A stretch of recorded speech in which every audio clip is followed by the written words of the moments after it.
What's going on, podcast listeners? I'm back for another episode of the Freedom Formula podcast. I'm here with Danielle. Danielle is the CEO and founder of SugaringLA franchise.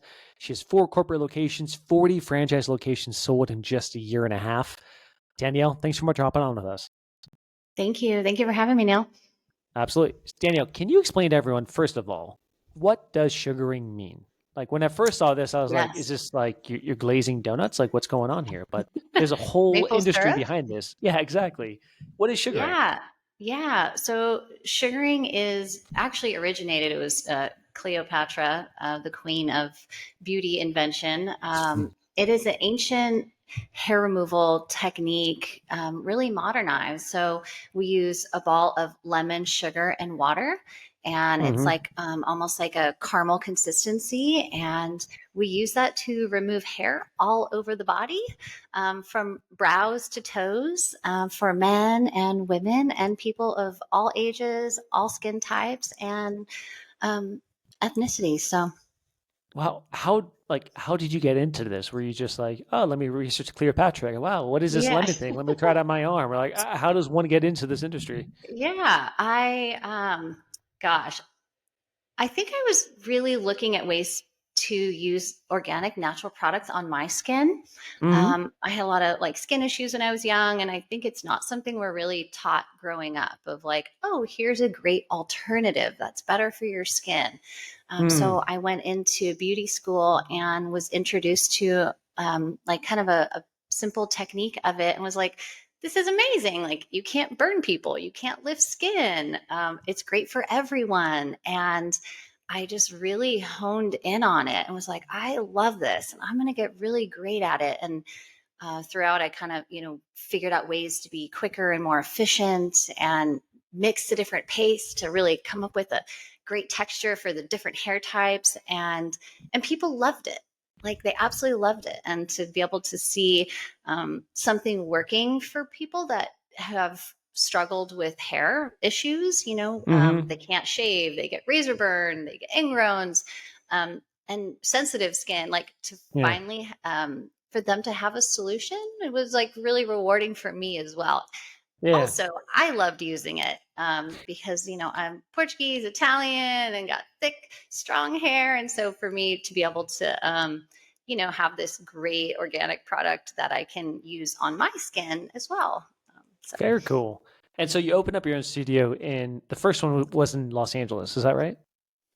yeah, actually, my very first one was in Charleston, South Carolina. Oh, no When I way. was, Okay. yeah, I was about 20, and this is before, Yelp or really too much search engine going on. And it was really Yeah. just word of mouth. And, I built my clientele up in 2 years. And, as like a 23-year-old, sold my business for 50 grand, really just like my clientele list in my There we name, go. Yep. and then moved to I ended up moving into Santa Monica and kind of starting out there just out of my apartment and Yelp when Yelp first got started. Yep. And uh, at 7 o'clock in the morning, I would have somebody come for a Brazilian in my like little setup, and every 20 minutes until like 9:30, and then I'd go play some beach volleyball, and then I'd come back for like the lunch crowd, and then Yep. I'd go run some errands, and then I'd have my like after work crowd. And it really was just like an organic growth of like just being really good at what I do and loving it and being able to, relate and chat with clients. And, they have Mm. great results and they're like, this is amazing. And so then I was forced to find a location so I could hire some people because my arm was ready to fall off sugaring people all day. Yep. So ended up finding a little space and hiring two gals, and then they got busy, and then we were like, okay, we're out of space, and then moving into a larger space on Montana Avenue. We're still there in Santa Monica. And um, and then I moved over to Manhattan Beach and was like, well, I need a studio over here now because I live here. And Hmm. we've had that studio now for 10 years in Manhattan Beach. We just hit our Wow. 10-year mark. So Santa Monica must be at like 12 now. And then my mom actually got into sugaring. She was in nursing and was like, gosh, I really want the like freedom of that. Like, I see how awesome your lifestyle Hmm. is. And wanted to work for herself. So she started Sugaring LA Carlsbad for us. And Oh, that was wow. great. I know. So it was kind of like, 3 hours outside of LA, and helps kind of prove the model, being away, just being able to start something from the ground up. Definitely. And then But yeah, by the way, and it's then funny how you described like the perfect San Diego or LA beach life of like, oh, just a little side hustle, go play beach volleyball, live by the beach, go back and do, like, it's so funny how that is. It still happens. And like, I love it. Like, just people just enjoying life by the beach, right? That's kind of how this started. absolutely, and having like that freedom, and for me, like freedom's been everything in my life, my whole life, and Hmm. so I always wanted to be able to not work when I had kids. So my goal was to like build up these businesses. And, I only worked at them when I was sugaring. And that was what I Yep. loved. I loved doing the sugaring. I loved the clients. What I didn't like is, the front desk and the back end and all the like nitty Yep. gritty. So I learned early on that I can hire for that. And I will stay in my lane and do what I'm really good at. And then I'll bring people in to help me with those things that I just don't enjoy as much. It's kind of reminds me of, and I'm sure you probably read or at least heard of it, the E Myth. I Have you heard of the haven't. book? The E-Myth? Okay, No, so tell me. Michael Gerber wrote this book, and it's like one of those like ancient business books that everyone references, and it pretty much just simplifies things. And it uses the example of someone who had a bakery. She loved baking. She's like, oh, let me expand this. Then she's like, okay, well, to expand it, I need to hire another baker, and I got to do the finances. And all of a sudden, she outsourced the only part of the business she liked, and she kept all the stuff she didn't like because she thought that's what she needed to do to grow. And I think most business owners do the same thing, right? They think like, well, I have to hold on to accounting because that's what a business owner should be doing, but they freaking hate Yeah. accounting. And I think Yeah. part of it is just understanding pretty early on of like, what do you actually enjoy doing and what do you hate doing, and quickly getting rid of the Definitely. stuff you hate, even if it Yes. costs you more. Sometimes it's Yes. okay just for longevity. Yes. And I think understanding how it all works is Hmm. important for the owner, but it doesn't mean you have to do it all. But you have to be able to look at it and know what's going on. So then you Yep. can kind of micro see what's happening everywhere, but not have to actually do the work. Definitely. Definitely. Now, Yeah. then it's That's, those 4 or 5 locations you started that yourself, like, your mom started one, you started some, you kind of expanded organically. yeah. Did you just like crack the code on how to market, or was it just purely word of mouth and you're the only person doing sugaring, or how did that Ooh, work? I, I look now back and I'm like, I don't know how we did all this word of mouth. I mean, it was Hmm. so amazing that people love reviews and they love reading about, a business and about the service. And I think for us, because it's such a kind of a personal, intimate service, they're like, so and so is amazing. That place is great. It makes me feel calm and it's comfortable. And it's, LA, there are a lot of people in, a small amount of space. So I just, one girl from Google office comes in and the whole office is coming in on their Oh, lunch break. really? Yeah. And we were really lucky that we didn't maybe put 1% into marketing for a good Wow. 10 years. Yeah. I mean, Yeah. I would say the landscape has changed a little bit because we have competitors and we have a lot of people like competing on our name. We have really great SEO, right? Because sugaring LA and people go Yep. sugaring in their reviews, but we definitely, put a little bit into marketing now, just to, Got it. stay ahead of the game, and new clients, and, you got to continue to grow. So Definitely. Definitely. Okay. And walk me through the yeah, decision on franchising. And people always ask me about this too. Like, yeah, why'd you decide to get into franchising? That's such a yeah, interesting, growth yeah. strategy. It sounds like, Danielle, on your end, you had successful 4 or 5 stores. You're running them well. You know how to expand. You have word of mouth. Everything's going for you. Why not just continue corporate expansion then? Well, I talked about that before 2020, and we rebranded and we're looking to open, maybe 3 or 4 more in LA. And then during COVID and being in LA, our businesses were shut down for 11 months. And it Damn. was, 40% of businesses did not reopen their doors after COVID. And we were very lucky that the phones never stopped ringing. The demand was there and we just weren't allowed to work. I Hmm. was going up there, doing $100 Brazilians, just, answering the phone Yep. just to like keep it going. Um, and we pivoted and really focused on we have like an organic product line that is great for everyone and simple ingredients. And we focused on what we could control at that time. And that was, how do we get these sugaring kits for people at home who are desperate to get sugared still, Mm. into people's hands? And, Free People picked us up, in Macy's, the Coast Guard Exchange. So I was like, okay, I'm really going to focus on what I can control. And through that process, I had a lot of people saying, come open one here in Texas, come open one in, Arizona. And really also just try to keep my mind busy, being like a business work love of what I do. It was hard to open back up after 11 months. And then it was time to restaff, right? Went from 50 staff down to 8 staff members, because most people aren't from LA. They couldn't stick it out, and they moved back home, Right. and ended up really hiring and training a lot of people, and using what I call our smart sugaring technique as our formula to get people good. And I was like, gosh, I want to grow, but like, I don't want to open more of my own right now. I don't want to deal with the corporate and the HR type stuff that I had to deal Mm-hmm. with for the last 11 months. um, but I want to see SugaringLA grow. And people were always like, Danielle, I'm moving to DC. Please come open one. And so I was like, okay, what does franchising look like? And I started kind of just dipping in and was introduced to Franworth. So they are a company that all they do is help franchises scale that they kind of identify as, good partners. They like to work with founders. Obviously, have to have good unit economics, and something that's kind of like new to the market. Mm. And yeah, so they do is franchise. The group of 30 has about 450 years of franchise experience, and so franchising is not something to just like, hey, we can do it. Let's go for it, you and I, Yep.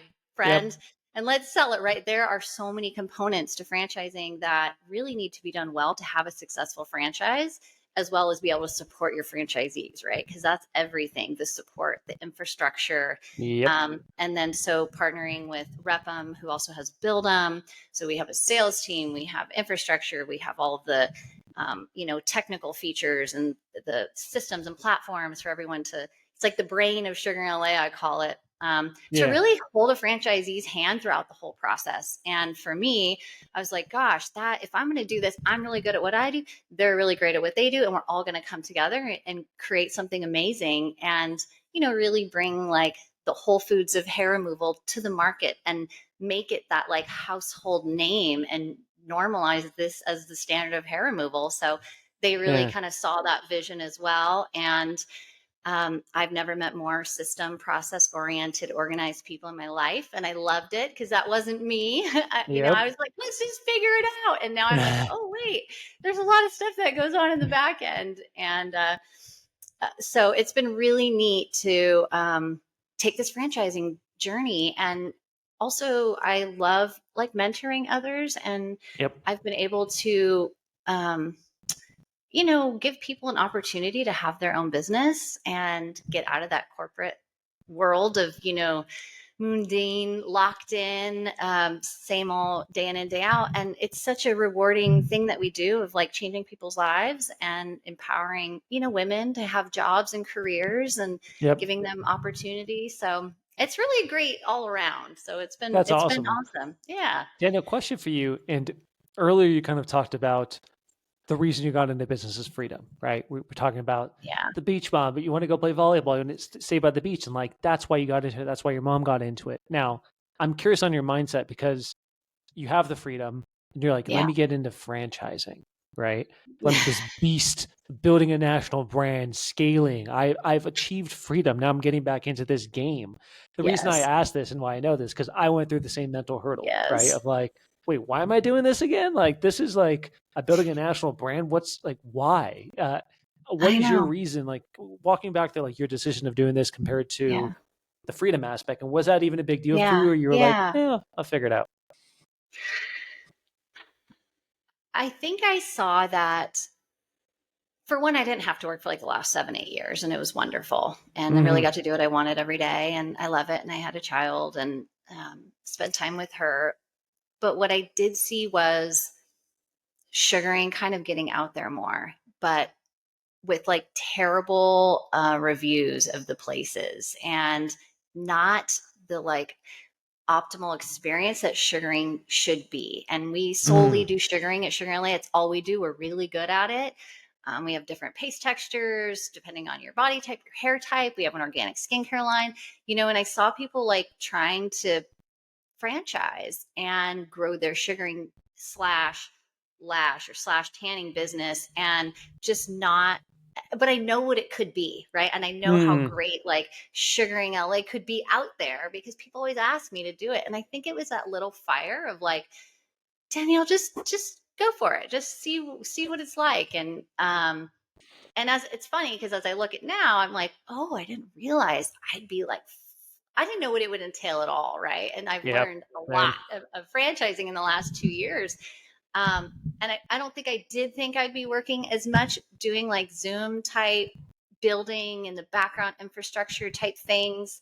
But I also know it's like it's temporary, and Hmm. to build it up enough. And, I have like a really great team. Franworth, not only, behind me, but then like our inner corporate team. We just brought on a great president, Andrea. And she worked at Massage Envy, Garage King, Sky Cool. Zone, right? So she has a lot of franchising experience. And, we have a great training team. And I've really Mm. like, How big's your Danielle team? doesn't, what was that? Sorry to interrupt. How big is your team?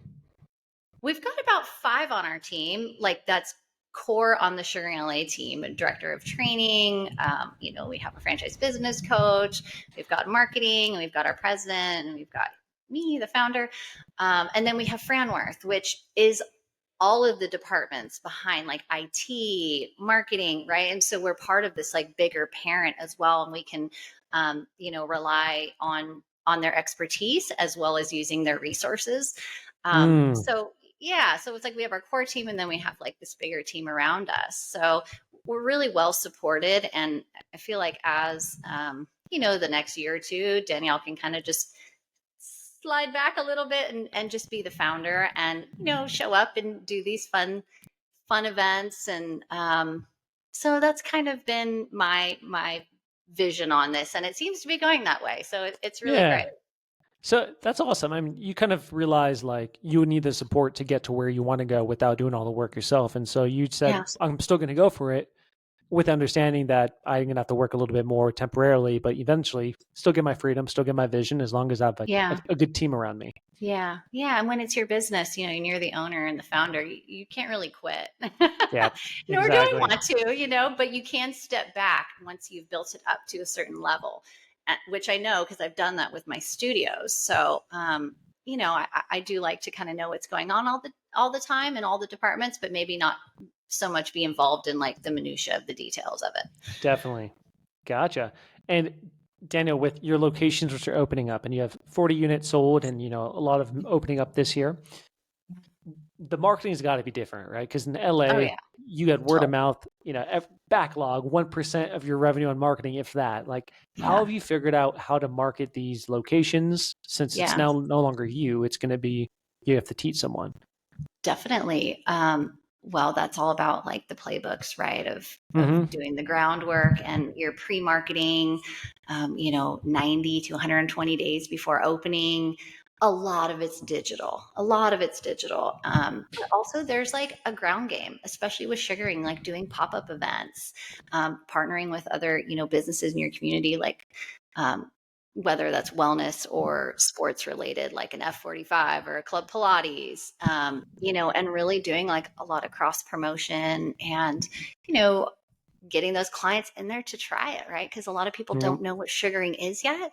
And so that is across the nation, like getting them in the door to just try it. And they're like, oh my gosh, this is amazing. I've never heard of it. So, that's even like mailers, reviews are so important. So when people are searching businesses, they can start reading a little bit about your business and the reviews. For me, that was huge. So big Mm. proponent of that. And then the digital space, we have our marketing really dialed in, and we do photo shoots, so we have a lot of original content, which has been Cool. really fun. Yeah, and then being able to kind of put that voice of first quarters like about education, like let's educate about sugaring, let's teach about what it is, let's Yeah. about the benefits, what is like, so really like putting a story together with it, so people can kind of like follow along and relate to that and understand like what the differences are and why it's good for them, and because we want them to try it.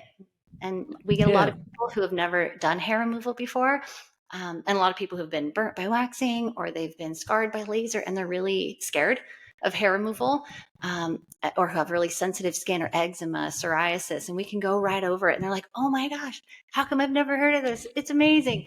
So it's really exciting to see that. But yeah, we definitely hit it from multi channels. And early on to really like start educating in a community so they can like, what is it, 7 times, right? You have to like see it for it to start like setting Yep. in and thinking, maybe I should try this. So Yeah. Daniel, can you tell me a little bit more about startup cost, all-in cost if someone wants to open up one of your branches, and then also like who's the target avatar to open this up? yeah, I would say, I want to get this right, but it's anywhere between I think 290 and 390 all in. Mm-hmm. Those opening build out costs, we have treatment rooms that are private, so we have to go through permitting, anywhere from when you identify your space, to when you get to do your grand opening, anywhere from 6 to 10 months, 12 months, just depending on, lease negotiations, like all the details that come with, the Mm-hmm. space that you're finding. Um, and what else? Let's And see who's what the else. ideal avatar for this? Oh yeah. Oh gosh, we have a huge array. And Mm. I would say we have a lot of men in tech, who've Oh wow. actually had their jobs replaced by tech. And they're like, my wife gets a lot of beauty services done. I love this is something like innovative and like being a part of a emerging brand. And so we've definitely had some men, who have like a daughter and want to have a legacy or leave a business, to them. And we also have, our first few franchisees are really resonate with sugaring and that organic Mm. lifestyle of wanting to use better products on their skin, on their body, not using chemicals, or who have had skin issues, and this was a great alternative once they learned about it. So really like the whole array. We do have like a semi absentee model, where you can have a manager, though being the owner you're going to learn everything, but you Mm-hmm. can be semi absentee. It's a small, 6 to 8 staff members, which is really nice. And all we do is sugaring, right? And so your Wow. training is, it's very in depth, but it's really easy to like understand and submerge yourself in what we do. Yep. So I love that. And, we actually get really great because your employees need to be licensed estheticians or cosmetologists. But what I have found, I've had an employee for over 10 years in Santa Monica. And so when you're hiring like licensed professionals, you're getting people who are more serious about their careers and Want tend to to stick around? stick around. Exactly. Yeah. So we don't have high turnover at all, Wow. which I really love. Very cool. And Yeah. awesome. Well, Daniel, if people want to follow you, learn more about you, learn more about the franchise, where can they find you and where can they find more information? Yeah, I'm on LinkedIn, Danielle Correa, Sugaring LA. We also have a Sugaring LA LinkedIn as well. You can follow and kind of see all the latest and greatest with the franchisees that are coming on board, and meet them and read a little bit about them. We're also Cool. on Instagram at Sugaring LA. And my personal Instagram is Guajami Lake Farm. And I do a little bit on there as well, with Sugaring LA, and kind of showing also. Um, what other things can kind of give you financial freedom? I really believe, maybe not just having all your energy and ducats in one place. I have 2 Airbnbs. Me and my Mm. husband own a mine, a gem mine, and it's really neat to be able to kind of diversify where our income streams are coming in. Plus, it keeps it exciting. I Yeah, feel like, and you kind of like put a little energy in here and then move it over to here. So yeah, but those are the different channels that we're on. that's awesome. I love that. Well, Daniel, thanks so much for your time today and thanks so much for hopping on. Yeah, thank you, Neil. Thank you for having me.